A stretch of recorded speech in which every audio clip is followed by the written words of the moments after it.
এতদিনে আমি যতগুলো গল্প বলেছি তার থেকে আজকের গল্পটা অনেকখানি আলাদা।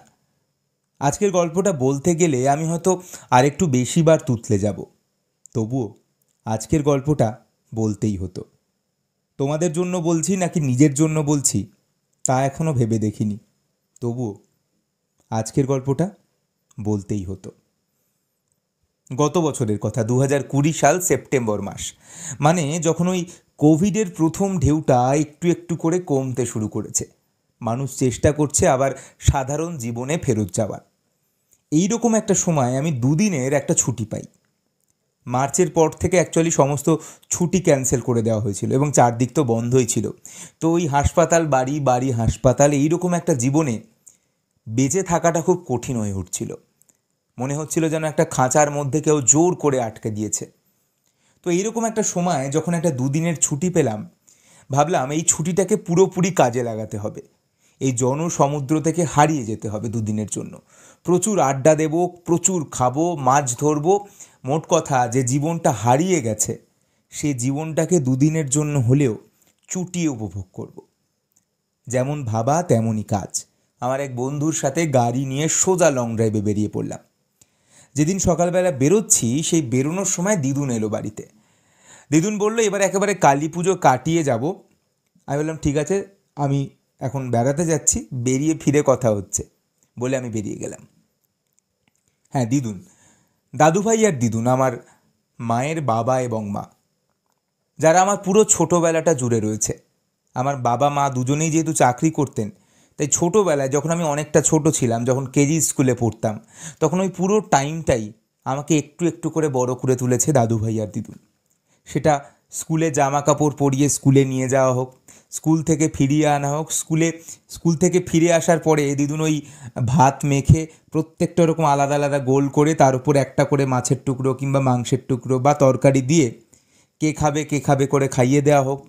খাওয়ানোর পরে শুয়ে পিঠে সুরসুর দিয়ে গল্প বলিয়ে ঘুম পাড়ানো হোক, সমস্তটা জুড়ে, পুরো ছোটোবেলাটা জুড়ে দাদুভাই দিদুন রয়েছে। তো দাদুভাই মারা গেছেন 2015 সালে। তখন আমি মেডিকেল কলেজে MBBS পড়ছি, সেই সময় দাদুভাই মারা যায়। তো এই হচ্ছে সেই দিদুন যে এসছে এবং কালী পুজোর পরে যাবে। তো আমি তখন বেরিয়ে যাচ্ছি, তো দিদুনকে বললাম ঠিক আছে, বাকি কথা আমি ফিরে আসছি পরশু দিন, বাকি কথা সেদিন হবে, এখন আমি যাই। চলে গেলাম, চলে গেছি অনেকটা অনেকটা দূর, অনেক কিলোমিটার ক্রস করে আমি আর আমার বন্ধু আমাদের জায়গায় যেখানে পৌঁছানোর কথা ছিল সেখানে পৌঁছে গেছি। পৌঁছে গিয়েই খাওয়া দাওয়ার প্রস্তুতি, আড্ডা, মজা, মানে সব কথা মিলিয়ে একটা অদ্ভুত আনন্দ হচ্ছিল। কারণ মার্চ মাসের পর থেকে সেপ্টেম্বর অবধি জীবনটা কোথাও একটা থমকে গেছিলো, এত বেশি স্ট্যাগনেন্ট হয়ে গেছিলো, এত বেশি বদ্ধ হয়ে গেছিলো। তো অদ্ভুত ভালো লাগছিল এই দুদিনের ছুটিটা।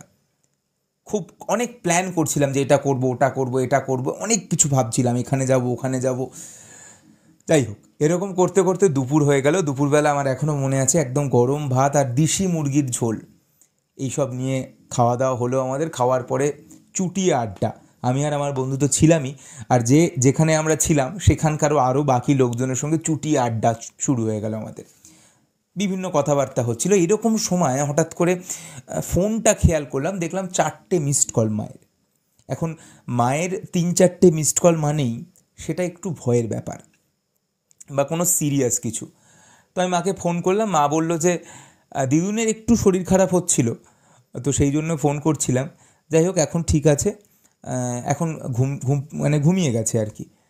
তো আমি বললাম ঠিক আছে, ঘুমিয়ে গেছে যখন অসুবিধা নেই, অসুবিধা হলে আমাকে ফোন করো বলে আমি আমার গল্প করতে শুরু করে দিলাম। ব্যাপারটা মাথা থেকে বেরিয়ে গেছিলো। এর ঠিক 40-45 মিনিট পরে আবার আমার ফোনটা বেজে উঠলো। দেখলাম এবার বাবার ফোন। ফোনটা ধরলাম, বাবা বলল দিদুন আবার খুব অসুস্থ হয়ে পড়েছে, আমরা দেরি করছি না, আমরা হাসপাতালে নিয়ে যাচ্ছি, তুই এক্ষুনি চলে আয়। আমি তখন অনেকটা দূরে ছিলাম এবং অনেক দিন পরে ছুটি পেয়েছিলাম, কিন্তু তখন আমার আর মাথায় আর কোনো চিন্তাভাবনা ছিল না। আমি আর দেরি করিনি, আমি তাড়াতাড়ি উঠে ঘরে গিয়ে রেডি হতে শুরু করলাম এবং বন্ধুকে বললাম কিচ্ছু করার নেই, যদি সুযোগ হয় তাহলে মিটিয়ে নিয়ে আজকে রাতে আবার ফেরত আসবো। আমার বন্ধু কিছু আপত্তি করেনি, আমার বন্ধুও আমার সঙ্গে রেডি হতে শুরু করলো। আমরা রেডি প্রায় হয়ে গেছি। আবার বাবার একটা ফোন এলো, ফোনটা ধরলাম, বাবা বলল দিদুন আর নেই। দুটো ফোনের মধ্যে গ্যাপ প্রবাবলি 5 থেকে 7 মিনিটের ছিল। আমার জামা পরা তখনও কমপ্লিট হয়নি, একটা দুটো বোতাম তখনও আটকানো বাকি। আমি বললাম তুমি শিওর? বললো হ্যাঁ। হাসপাতালে এখনও ঢুকতে পারিনি, তবে মনে হচ্ছে আর নেই। বললাম দেখো হাসপাতালে যাও। ততক্ষণে আমি বেরিয়ে গাড়ি স্টার্ট দিয়ে বেরিয়ে গেছি। আবার 5-10 মিনিট পরে বাবার আর একবার ফোন এলো, বাবা বললো যে হ্যাঁ দিদুন আর নেই। গাড়ি যতটা জোরে সম্ভব চালানো যায় ততটা চালিয়ে ফেরত চলে এলাম। ফিরতে ফিরতে আমার সন্ধে হয়ে গেছিলো। ততক্ষণে বাকি আত্মীয় স্বজনরা অনেকে চলে এসছে আমাদের বাড়িতে আর কি। দিদুন অ্যাকচুয়ালি আমাদের বাড়িতে এসছিল, পুজো কাটিয়ে যাওয়ার প্ল্যান ছিল। তো ততক্ষণে আমাদের বাড়িতে অনেক কেউ চলে এসছে এবং দিদুন দিদুন তখনও হাসপাতালেই রয়েছে আর কি। তো আমি গেলাম, আমি গিয়ার পরে আর কি বলবো বুঝতে পারছি না। মানে আমার জন্য অনেক অনেক এই এই পুরো রাস্তাটা আমি যতক্ষণে গাড়ি চালিয়ে আসছিলাম অনেক কিছু মাথায় আসছিল, অনেক স্মৃতি আসছিল। সেটা সেই দিদুন নাকি ছোটোবেলায় আমাকে সারা রাত আমি কাঁদতাম বলে আমাকে কোলে করে নিয়ে ঘুরে বেড়াতো। নাইটের মাসি বলতো নাকি দিদুনকে সবাই, যে যেহেতু সারা রাত আমাকে কোলে করে নিয়ে ঘুরে বেড়াতো। আমাকে নাকি প্রচণ্ড দলাই মলাই করে তেল মালিশ করতো ছোটোবেলায়।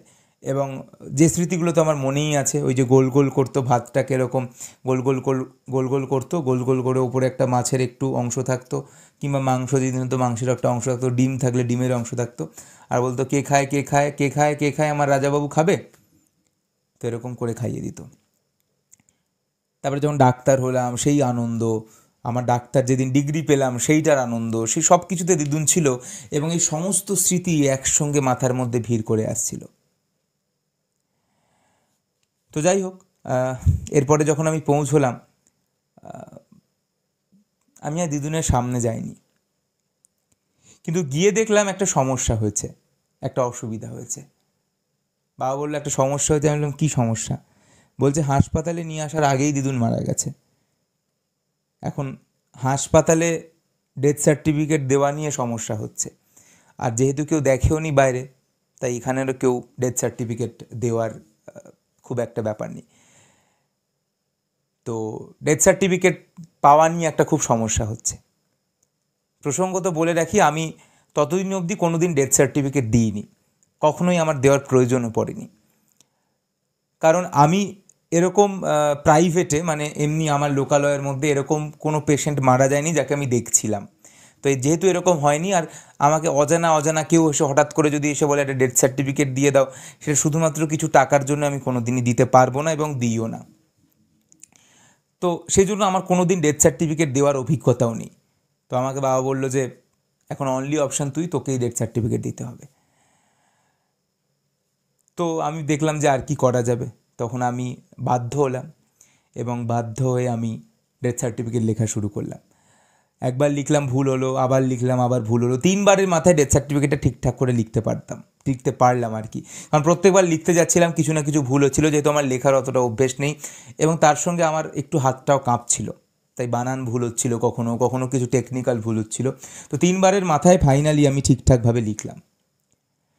তারপরে দিদুনকে নিয়ে চলে যাওয়া হলো দিদুনের বাড়িতে, মানে যেখানে দাদুভাই দিদুনকে আর কি নিয়ে সংসার পেতেছিল সেই বাড়িতে দিদুনকে নিয়ে যাওয়া হলো। এবং অদ্ভুত ব্যাপার, এটা নিশ্চয়ই সবাই জানে, যে কারুর মৃত্যুর পরে সে তখন আর কারুর মা বাবা কিংবা কাকা পিসি মাসি মেশো থাকে না। মারা যাওয়ার পরে সব বডি হয়ে যায়, সব বডি।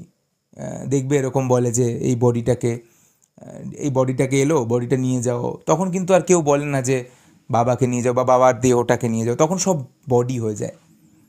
এটা দুর্ভাগ্যজনক, কিন্তু এটাও সত্যি। তো আমিও চোখের সামনে দেখলাম যে 10-15 মিনিট আগে যাকে সবাই, কেউ মাসিমা বলতো, কেউ মা বলতো, কেউ কাকিমা বলতো, কেউ যে যা বলতো, দিদি বলতো, তারা প্রত্যেকে এখন বডি বলছে। যাই হোক, তো এরপরে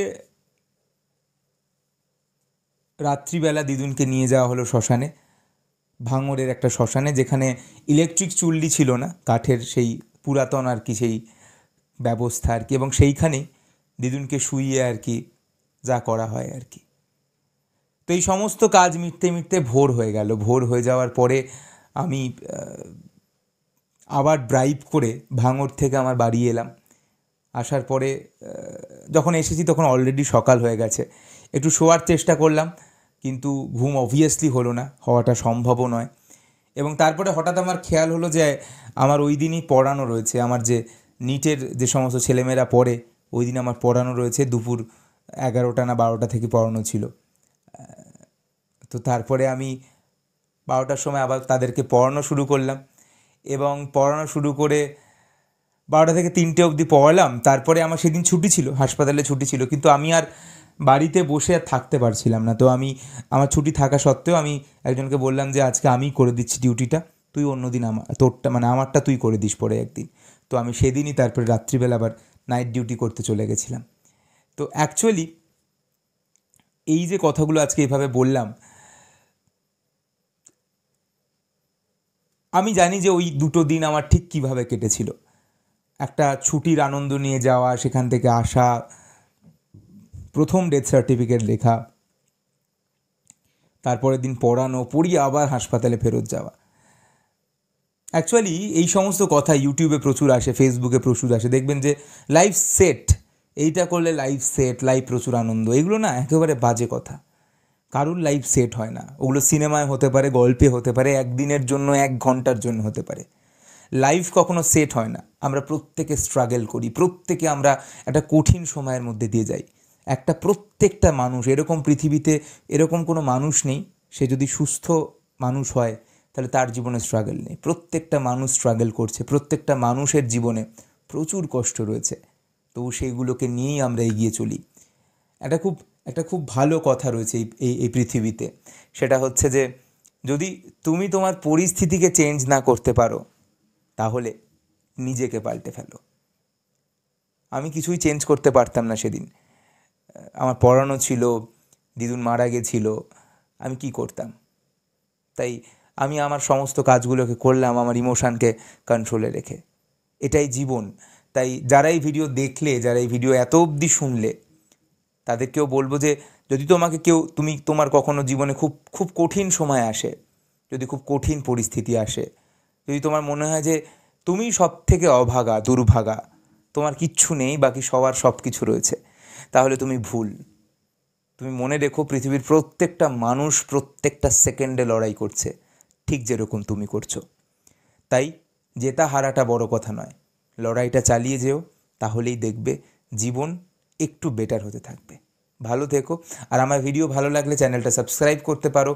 ইনস্টাগ্রাম, ফেসবুক এই সমস্ত আইডি যেগুলো, সেগুলো ডেসক্রিপশানে থাকে।